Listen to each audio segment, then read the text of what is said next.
two of them.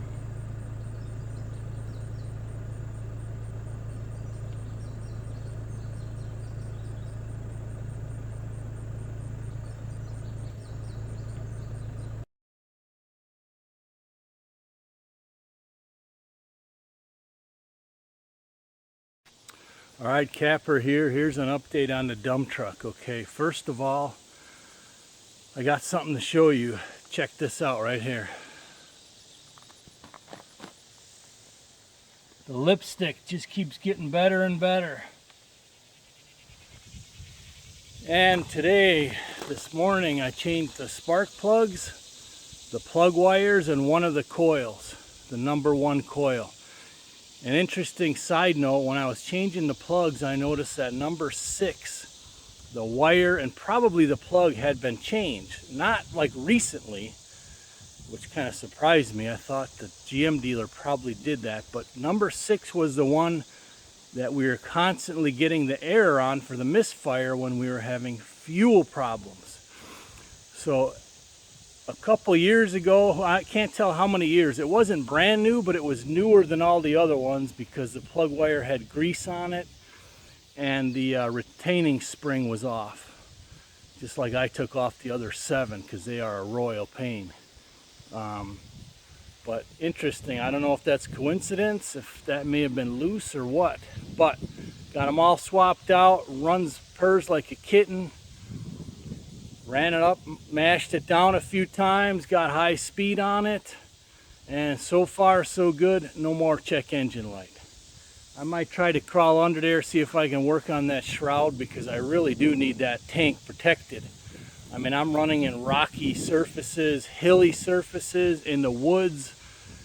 I can't have the gas tank just exposed with one layer. So show you a look at the whole rig, how it looks, and I might be going to help Curtis if he calls, if it's dry enough. If not, that'll happen soon. All right, here's just a quick look under the hood at the new coil and the plug wires. And I reused those shields down there, the heat shields, but right here you could see the shininess and a new bolt there. Right there is the number 1 coil, and it was the hardest one, that and the plug and the wire, because of all this garbage up here. All right, starting to look halfway decent. Well, it always looked decent. I mean, they did a pretty decent job painting it. A lot of Bondo on there, I'm sure, which is probably normal. The one last thing I'm still having issues with is the trailer brakes. They're not functioning properly. We put the kit on there. It's supposed to be plug and play. It wasn't.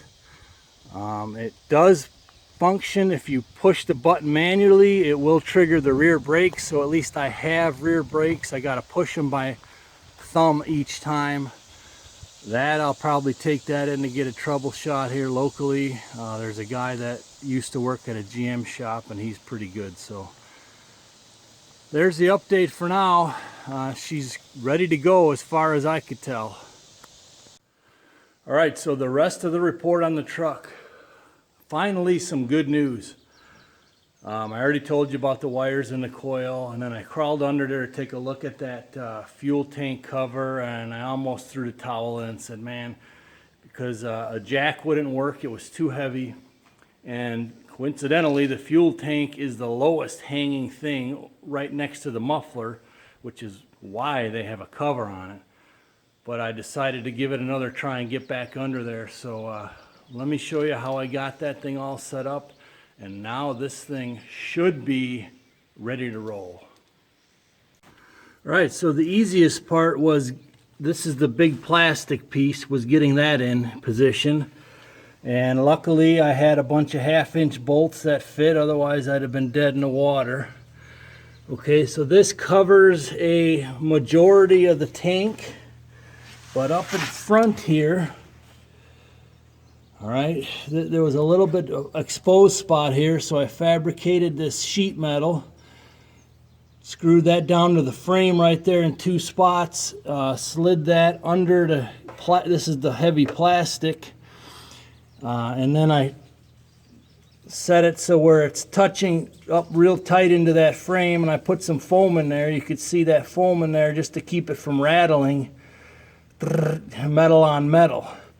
But it's really tight and snug in there. So I've covered a spot that was probably exposed even before with the original one.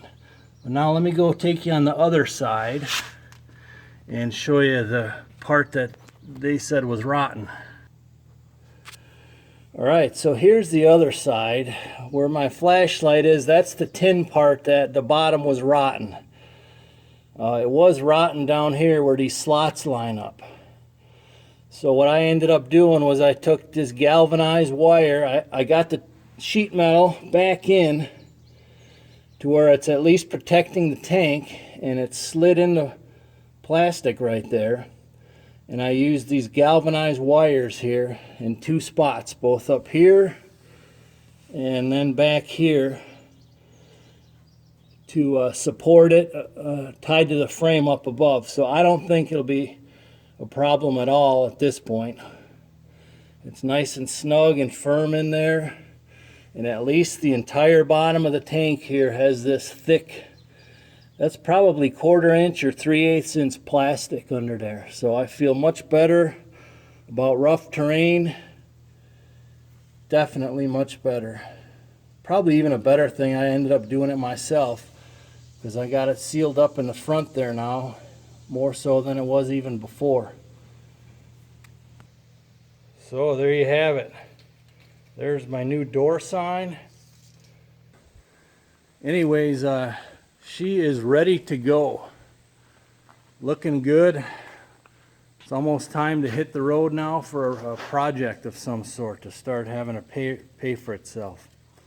So thanks for staying tuned on this saga of the dump truck. It was nice having you guys along for the ride. I'm sure there will be more. Now it's time to start making some actual dump truck videos. So stay tuned. I'll keep you updated on how things are going, and hopefully I'm going to help Curtis with that job here at some point pretty soon. Rock and roll. All right, let's take a spin down to the mailbox. Mrs. K was working on the basement floor, and she got more done than she thought, and I had a nice bonus today. All I really wanted to get done was those spark plug wires and the coil. Well, I got that whole gas tank finished today, so that was a huge bonus. So the only thing that could really get more successful today is if I got a check in the mail from Rhode Island from the dealer. So let's take a cruise down the driveway, enjoy a beautiful day. The humidity is finally down, so it is just beautiful. Mid-80s, low humidity, blue sky. Check in the mail would just top it all off. Let's go.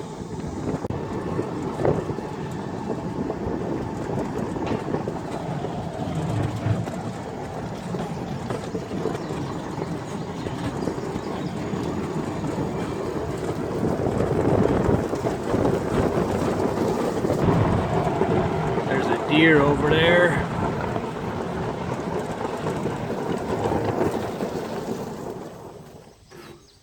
Hey girl. See deer a lot. Very nice to see deer around. Look at this corn plot, one of my new ones. Man, this thing's got to be 8 foot tall. Looking good.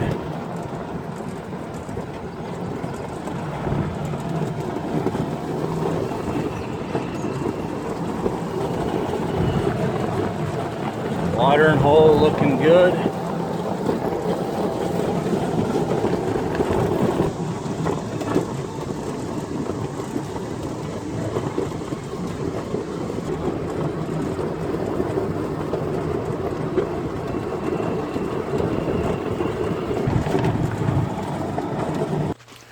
Alright, I'm pretty doubtful because my trust level on people doing what they're going to say these last few months has been really damaged.